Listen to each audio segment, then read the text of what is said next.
Hello, everyone, and welcome to Burn the Ship, the podcast that helps entrepreneurs go all in on their business, and we provide people to talk with them about it. Today, we have a very special guest, Mr. Sherwin Loudermilk with Loudermilk Custom Homes. How are you doing today, Sherwin? I'm doing great, thanks. Good. Thank you so much for coming out and spending time with us today. We truly do appreciate it and look forward to learning a little bit more about yourself today.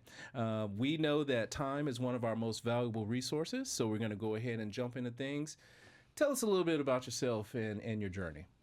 Well, the name is Sherwin Loudermilk. I own Loudermilk Custom Homes. We're a high-end luxury custom home builder in both Atlanta and the metro Atlanta area, but also in Cashiers and Highlands, North Carolina.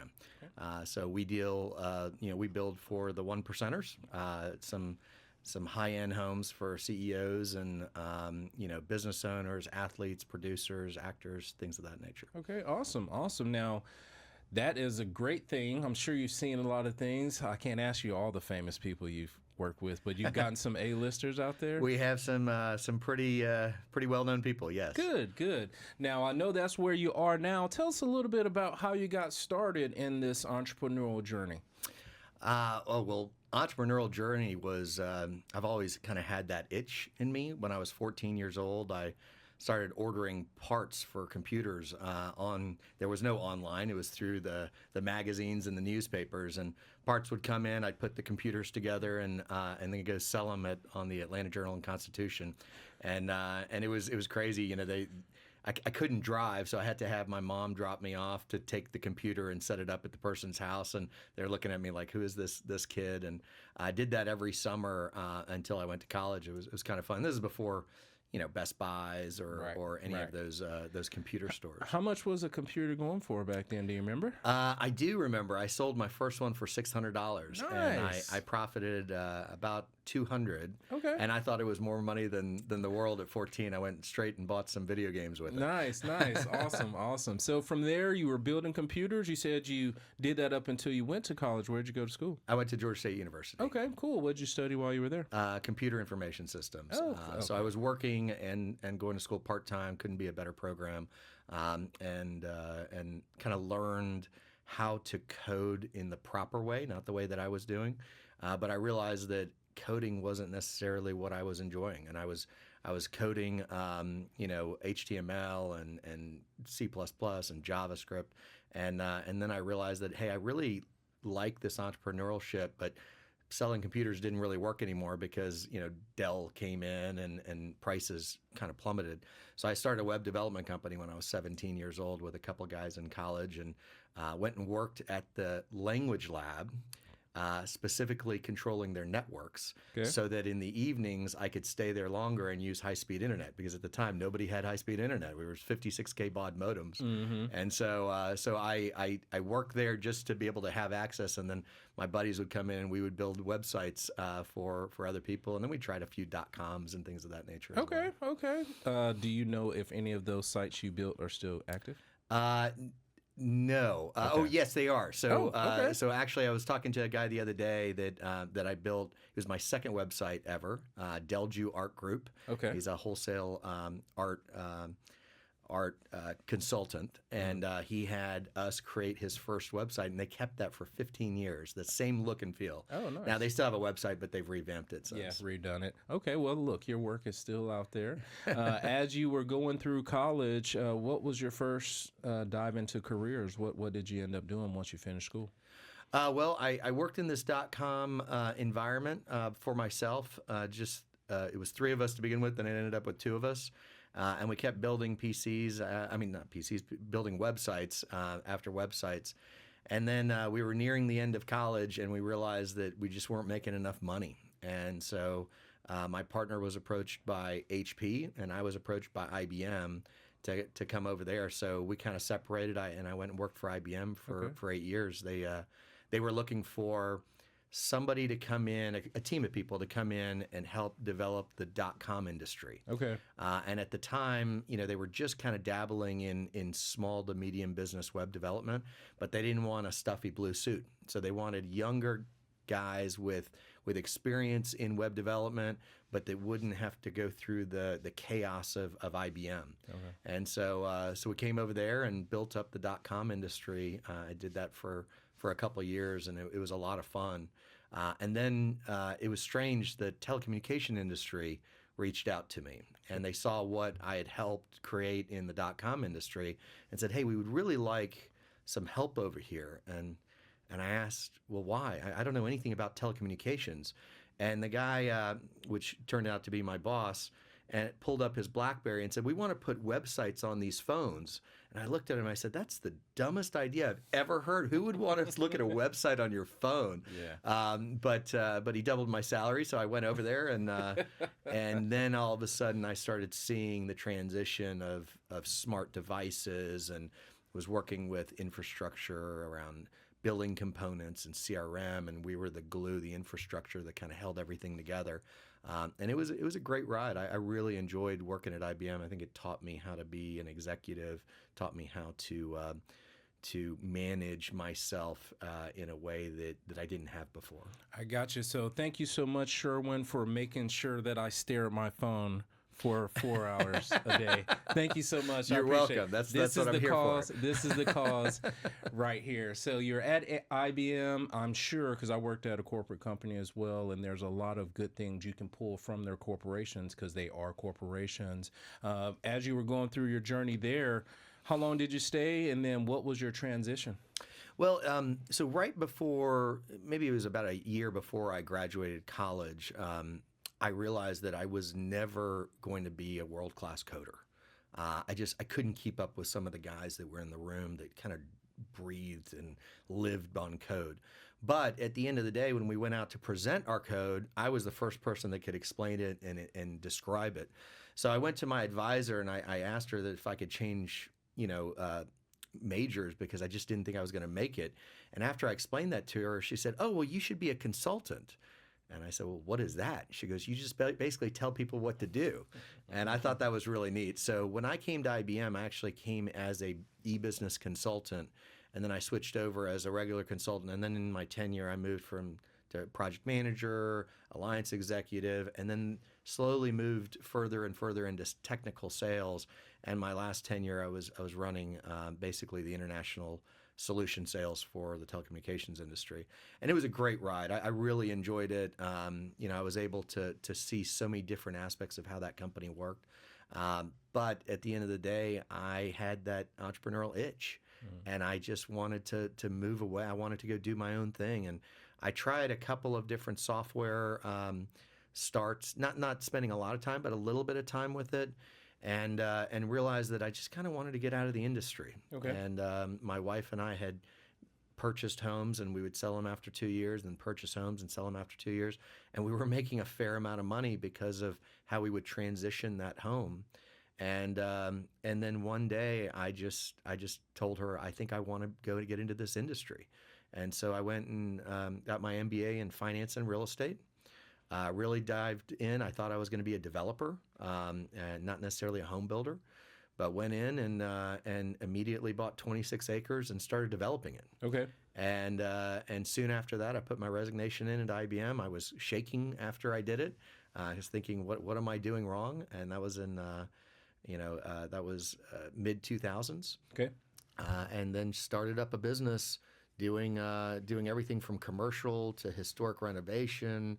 To God knows goes what. I mean, subdivisions. We were building it pretty quickly. I partnered up with a guy, and then kind of just learned that industry the kind of hard knocks way.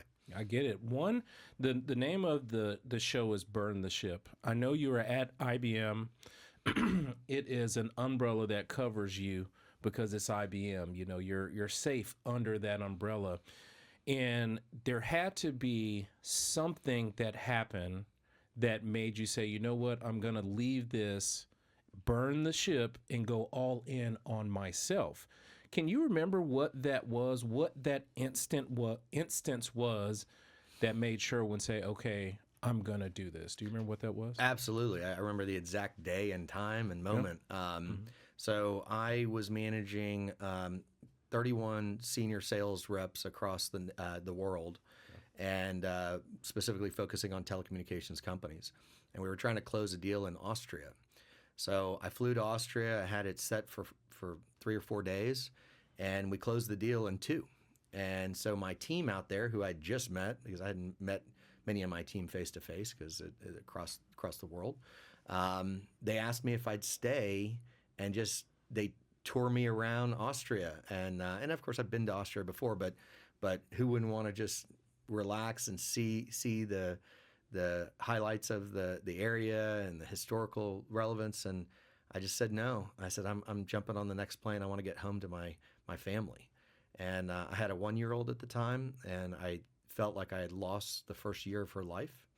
And at that point, I just said, you know what? I'm out. This is I don't want to do this anymore. I don't want to, travel constantly and work for a big corporation anymore. I want to go do my own thing and create a culture that I can be proud of, that allows for our people to go be with their families.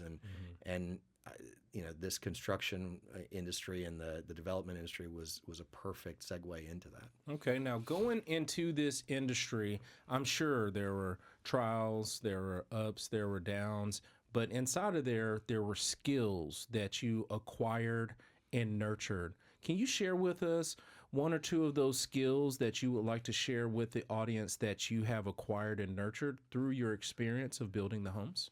Sure. Well, I mean, to start with, I focus myself, when I look back at myself, I look at 3 different segments of my life that helped me get to where I am. The first part was just that entrepreneurial spirit when I was building PCs and then doing web development. Even though I didn't make, a large amount of money, it was a great experience in understanding the concept of the Rich Dad, Poor Dad book, right? Yes. That you don't, if you're working for yourself, it doesn't matter how hard you work. You have to continue the grind and make sure, because if you don't do it, nobody else will do it.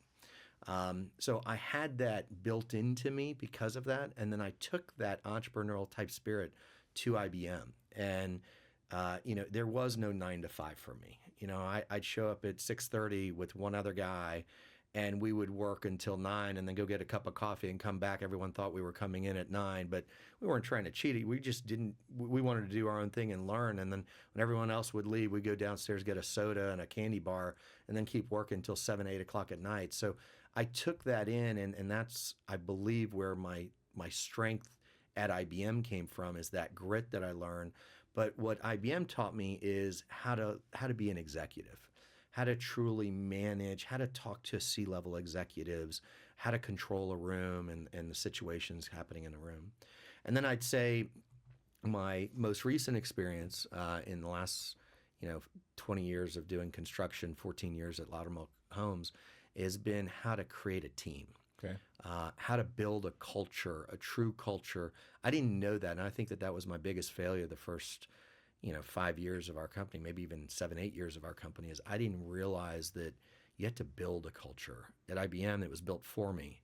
And so that team approach, that, hey, it's not me that has to do it, it's our team. And I think, Mark Cuban said, when yourself and your generals are in alignment, magic happens. And I feel like right now, I'm in alignment with my generals, and I'm seeing magic happen because of that. Awesome. So what I'm taking from this is, as you're out and about and you're growing your business, you can't do it alone. It seems like you have to get a good team around you to help support you on the goals that we're trying to get set. So as we are going through this process about the custom homes, is there anything that you want to share about, how people can get in contact with you or find you and ask you more about custom homes? Sure. I mean, you can go to my website. So it's loudermilkhomes.com. And really take a look in there. We put a lot of processes. We're process junkies. Again, because of my computer science background, I've been able to bring that into Loudermilk Homes.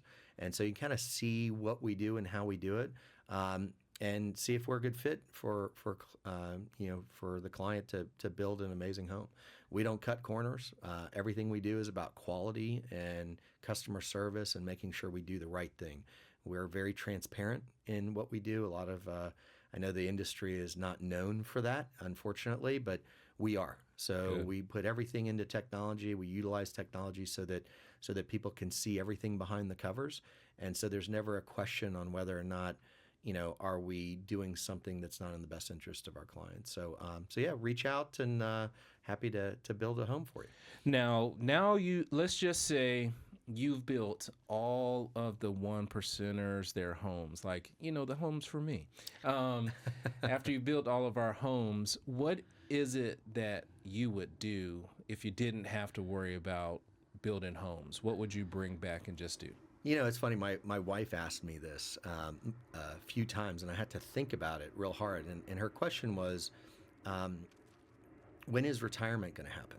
And I think that's kind of the question you're asking is when is enough enough? I get energized by this industry. I get energized by what I do. I'm able to focus myself and help people. But at the same time, it's good to not have the rocks in the bag. As an entrepreneur, there's a weight on the owner that other people don't truly understand, and it pulls you down. I've been in Loudermilk Homes for 14 years, and you feel that weight. So taking those rocks out of the bag, I think, is the most important thing. But I think travel is my answer. Okay. So I love to internationally travel. I speak a few different languages. My daughter speaks multiple languages. So going to unique places, not necessarily touristy spots, but very unique, remote places around the world, and dive into the culture, become a local. That's what I really am passionate about. Now, I know you've been all over. Do you have a particular place that's on that bucket list or start up there? There's a few places. So my wife and I have talked about in the next 5 years, we want to do a sabbatical for a few months. We want the home to be Barcelona, okay, because we just love it. But there's a place in Italy called Cinque Terre, and it's just heaven on earth. And so probably spend some time there as well, and then just travel around. Nothing wrong with having specific goals. You see how he knew exactly where he wanted to go? So nothing wrong with being specific on it. Now, whenever I have guests on Burn the Ship, I truly do appreciate you guys coming on and sharing your journey. So I want to give you what we call the last word. What is it that you would like to share with the entrepreneurs, whatever it is you want to share? Yeah, I think being an entrepreneur is about grinding, right? If anybody tells you different, they're wrong. It's if you don't do it, it's not going to get done. And so, and then also failing. So you will fail a lot. Pick yourself up. The people that I see that they don't succeed, they fail once, and then they kind of walk off and they get discouraged. But I think Celine Dion said this. She said, "If you want to go fast, go alone. If you want to be successful, go as a team." And so creating a team as an entrepreneur is incredibly important. And then with that team comes culture. Take care of your people, and then you will go far. And I think that's the best advice I could think of giving another entrepreneur. Thank you so much for those life and business lessons today, Sherwin. We truly do appreciate it. Thank you so much for coming on today. Of course, if we can help in any way, let us know. Reach out to the man. He has tons of experience. He is a technical giant. Go ahead and reach out to him. Thank you guys so much for watching today, and we truly do appreciate it. Thanks.